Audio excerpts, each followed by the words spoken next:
et bienvenue à Castle Joes.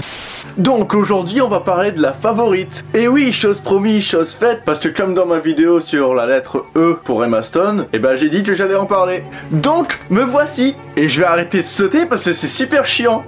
Donc la favorite, c'est fait par Yorgos Lanthimos, j'espère que j'ai bien dit son nom. Il a fait par exemple The Lobster, qui est aussi un film qui est assez particulier. Et donc dans la favorite, on retrouve Olivia Colman, qui a remporté un Oscar dernièrement pour son rôle principal, mais aussi Rachel Weisz et Emma Stone. Donc l'histoire se déroule au début du XVIIIe siècle, et c'est la guerre entre l'Angleterre et la France. Et donc...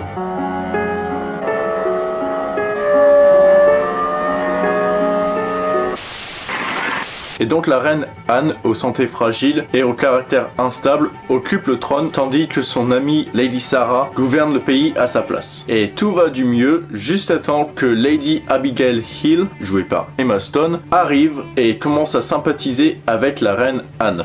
Et de là, il va avoir une concurrence monumentale entre Lady Sarah et Abigail pour savoir laquelle va être la seconde dame de la reine Anne. Et donc on a droit à une rivalité entre les deux femmes qui est très sympa à voir à l'écran. En effet, on va avoir Rachel Weisz et Emma Stone qui s'envoient des crasses à la figure, qu'ils essaient de descendre systématiquement l'un et l'autre. Et on va découvrir que Emma Stone, dans son rôle d'Abigail, peut vraiment être la pire des connasses quoi.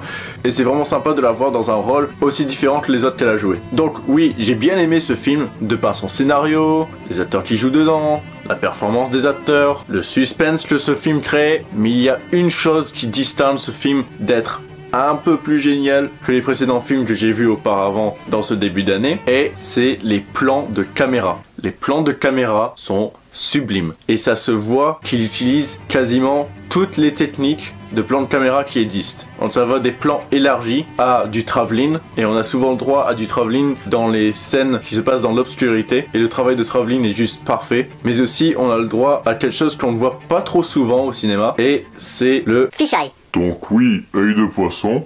Et donc c'est une style de technique qu'on voit pas trop souvent au cinéma, voire quasiment jamais. Et dans ce film, Yorgos s'est dit on va utiliser ce bordel parce qu'il sert à quelque chose. Et donc ça permet une vision un peu globale, comme si on était dans la scène auprès des acteurs. Et c'est vraiment intelligent d'utiliser ça parce que c'est comme si on vivait la scène. Donc ça nous plonge bien dans l'univers et ça incite le public à se dire wow, je suis au 18e siècle, c'est magnifique.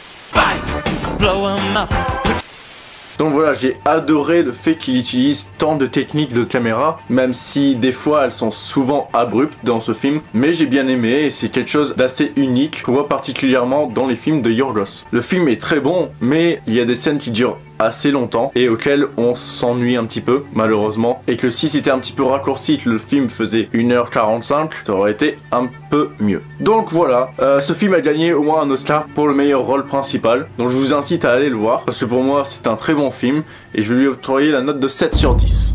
Voilà, c'est déjà la fin de cette vidéo, donc si vous avez aimé, n'hésitez pas à liker ou à vous abonner, et on se retrouve très bientôt pour une prochaine vidéo.